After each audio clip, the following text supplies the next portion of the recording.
Hello para pedagang lan investor. Layanan analitis karo sampean sistem Guru Markets.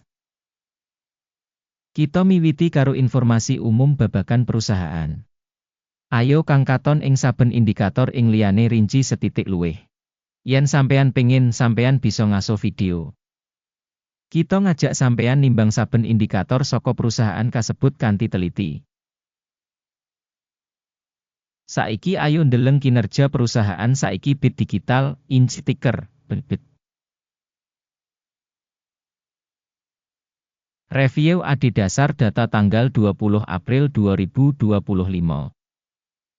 Dening klasifikasi Guru Markets perusahaan BIT Digital Inc kalebu subkategori.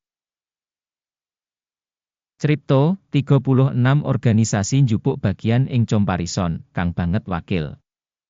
Kita bakal weruh tabel pesenan menyang mburi video. Asil sakap kanggo perusahaan minangka nderek 8 saka 10 terms. Asil rata-rata kanggo subkategori punika 1,1 terms. Yen katon banget jembar, ing kabeh pasar minangka wutuh. Kita bakal weruh asil rata-rata kanggo pasar saham minangka 1,8 poin. Nglawan skor 8 poin BIT Digital Inc. Bandingake dinamika rega saham perusahaan BIT Digital Inc. lan saham subkategori. Kita bakal weruh sing ing 12 sasi enggo bareng BIT Digital Inc. Nuduhake dinamika minus 2,5%. Marang dinamika rega ing subkategori 9,6%. Iki mesti ora ateges apa-apa, nanging sampean kudu mbudidaya kasunyatan iki ing atine.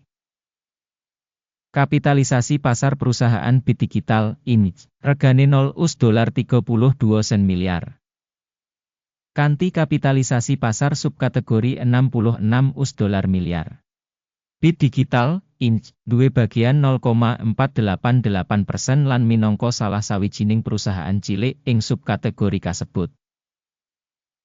Kapitalisasi neraca perusahaan yaiku $0,45 sen miliar.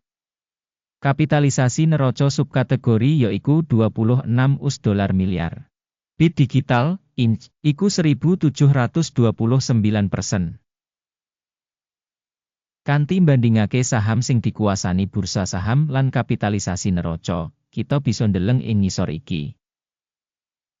Nuduhake BIT Digital Inc. ing subkategori ing kasus taksiran kapitalisasi pasar 0,488%. Regane buku 1,729%. Iki 254% tambah ing kapitalisasi pasar nuduhake. Taksiran saham perusahaan saka pasar lan kapitalisasi neraca subkategori, apik 1 poin. Perusahaan sing diteliti duwe utang finansial $1 sen 3 miliar.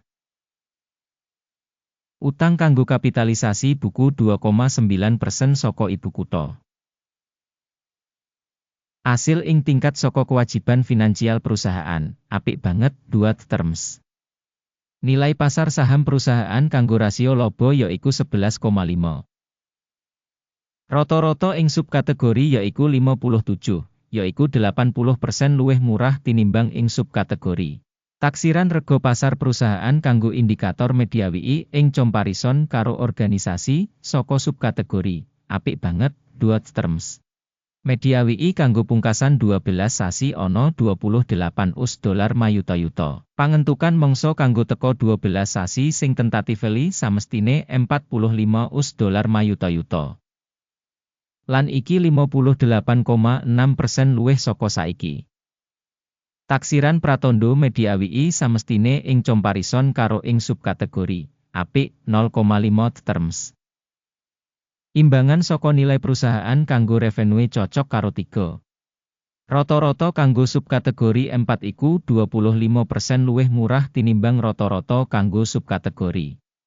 Taksiran rega pasar kanggo indikator revenue dibandingake karo pratandha ing subkategori, apik 0,5 terms. Revenue kanggo pungkasan 12 sasi ana $110 mayuta-yuta. Revenue maju kanggo sabanjur 12 sasi samestine $150 mayuta-yuta. Iki 36% luwih saka saiki. Pambiji pratandha dodolan mangsa ngarep dibandingake karo indikator perusahaan ing subkategori apik 0,5 poin. Wates punika 26,1%, karo rata-rata ing subkategori 7,1%. Prabdan antarane rata-rata subkategori lan kinerja perusahaan punika 19%. Taksiran bati dodolan dibandingake karo indikator perusahaan ing subkategori apik 0,5 poin. Saham perusahaan miturut jumlah karyawan ing subkategori punika 0,68%. Sing 39% luwih saka bagian kapitalisasi pasar. Lan iki nggambarake beda antarane nilai pasar perusahaan Bit Digital Inc. tinimbang menyang underestimation. Jumlah modal kanggo saben karyawan perusahaan padha karo $6.024.000. Lan kanggo subkategori $8.396.000. Beda antarane rata-rata subkategori lan indikator organisasi yaiku 28,3%.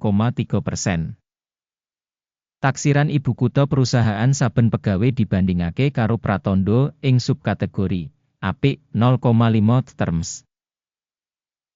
Volume bati saben karyawan individu perusahaan yaiku $524,100. Kanthi rata-rata subkategori $147,200.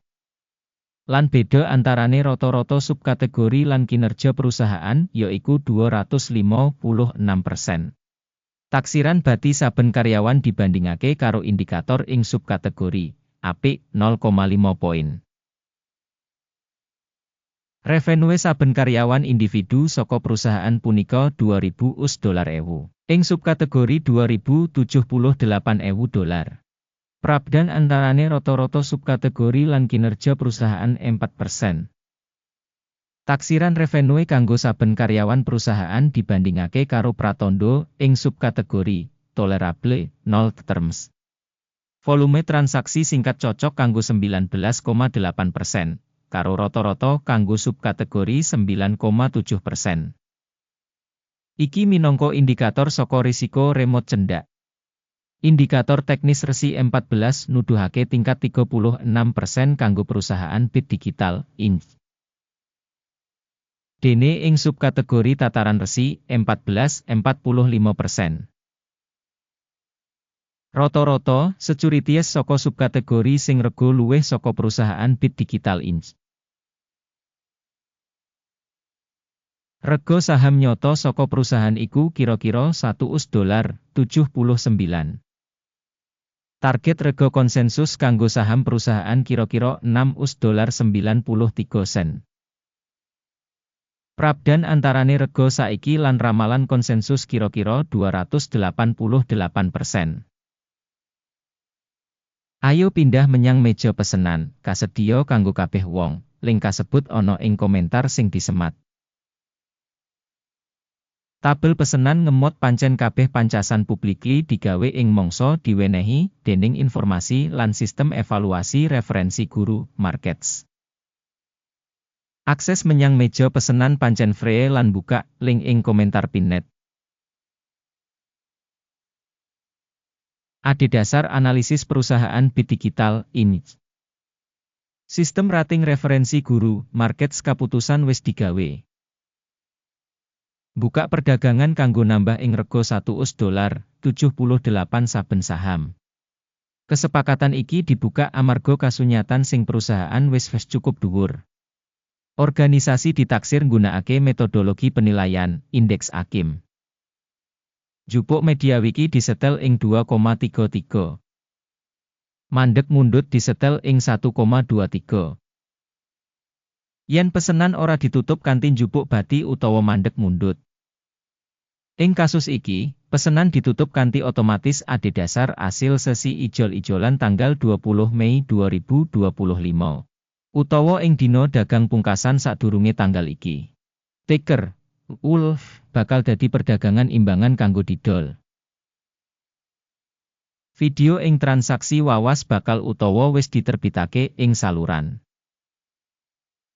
Nalika nutup salah siji pesenan, dasar utawa wawas. Urutan ngelawan tetep ing rega nyata.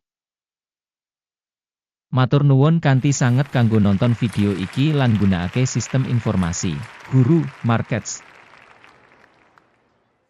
Sampeyan kabeh pancene penonton paling keren ing planet iki.